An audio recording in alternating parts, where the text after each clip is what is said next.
Hey guys, good morning. Day 15 of natural preparation of bodybuilding competition. രാവിലെ തന്നെ എണീറ്റു fresh ആയി വെറും വയറ്റിൽ ഒരു ഗ്ലാസ് വെള്ളം കുടിച്ചു. ഇന്ന് പ്രോജക്റ്റിന്റെ ക്ലാസ് ഉണ്ട്, സോ അവിടെ പോകാൻ റെഡി ആയി. സോ മോർണിംഗ് ഫസ്റ്റ് മീലായ 60 gram oats, unscooped whey protein, 6 dates, 1 banana എടുത്തു. അതിന്റെ കൂടെ തന്നെ മോർണിംഗ് സപ്ലിമെന്റ്സ് ആയ ഒരു ഫിഷ് ഓയിലും ഒരു മൾട്ടി വൈറ്റമിനും എടുത്തു. അതിനുശേഷം ക്ലാസ്സിന് കൊണ്ടുപോകുന്ന മീലെല്ലാം പാക്ക് ചെയ്തെടുത്തു. ക്ലാസ്സിന് പോകാൻ ഇറങ്ങി. ഫ്രണ്ടിന്റെ വീട്ടിൽ വന്നു.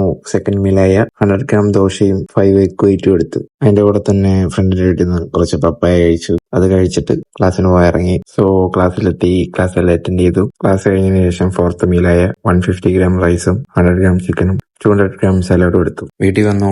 വർക്കൗട്ടിന് മുമ്പ് മീലായ 150 gram പൊട്ടറ്റോയും 2 whole എഗ്ഗും ഒരു ബനാന എടുത്തു. വർക്കൗട്ടിന് മുമ്പേ പ്രീ വർക്കൗട്ട് ആയിട്ട് 3 gram ക്രിയാറ്റിൻ എടുത്തു.